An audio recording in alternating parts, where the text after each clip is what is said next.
It's 1966 at Route 3, Fairmont, Minnesota. I'm snuggled in the double bed that I share with my sister, and just before dawn, I hear the sound of the sparrows. And they're blended with an occasional coo, coo, coo of a mourning dove who sounds like she's half laughing and half crying. I hear my mom. She's making her way down the hall toward our bedroom. She's singing to herself.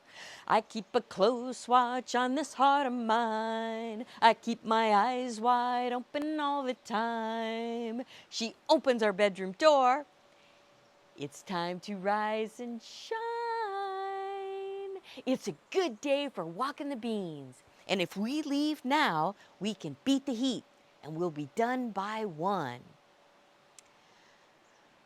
We walk down to the kitchen where she's got a couple of boxes of cereal and a jug of milk all ready for us, and we eat as fast as we can, standing up. And then we follow her down the hallway past Dad's office where he's already busy behind a mountain of paperwork. She leads us out to the shop where we store the tools and the pickup and the lawnmower. And she waves her hand at the row of freshly sharpened hoes as if she's presenting an array of gemstones. I picked the one with the red handle. It's heavy, and it's taller than I am.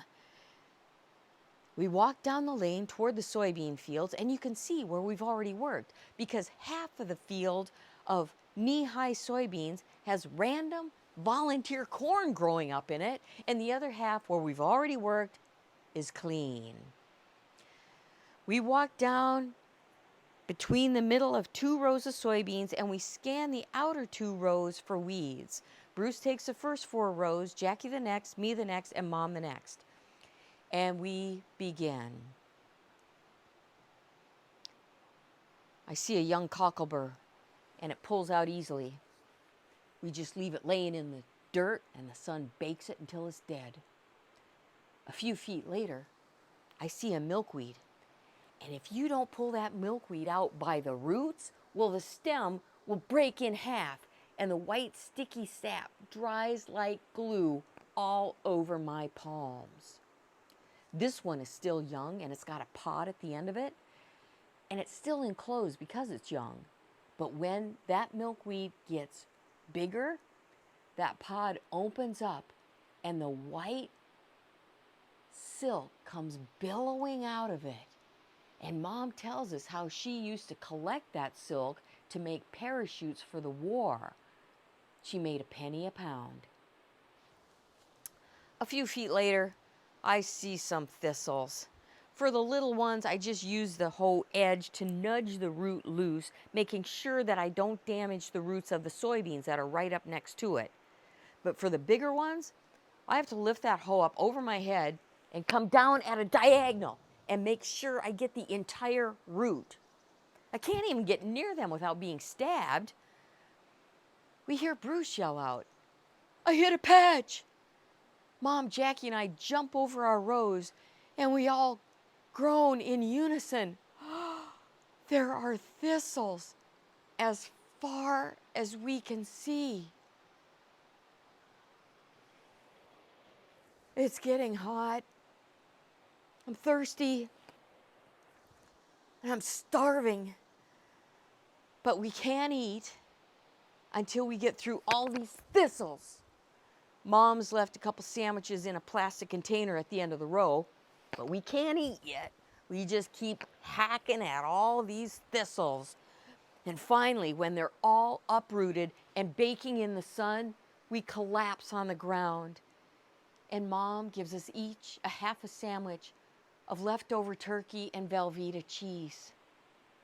And we eat in silence, swatting flies, mosquitoes, picking cockleburs out of our pants and socks.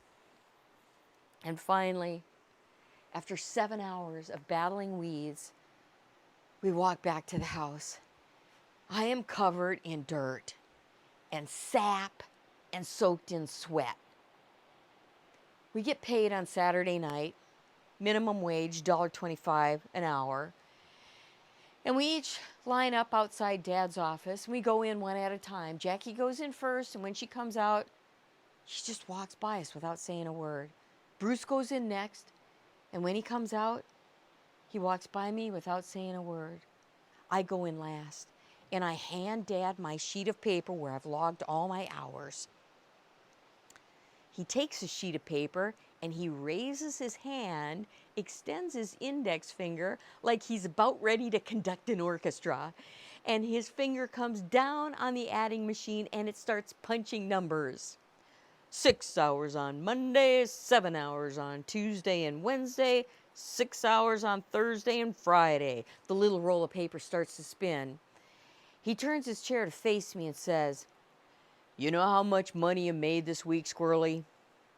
32 hours times $1.25 equals $40. Job well done." He opens his desk drawer and pulls out a wad of tens, and he counts each bill as it lands in the palm of my hand. 10, 20, 30, 40. And as your financial advisor, I suggest you put at least half of this into your savings account. We'll take it to the bank on Monday afternoon. I put the money in my pocket, and we shake hands. Later that night, Dad comes in and reads to Jackie and I. As we're in the double bed we share, he pulls out the Lutheran Daily Devotional and begins.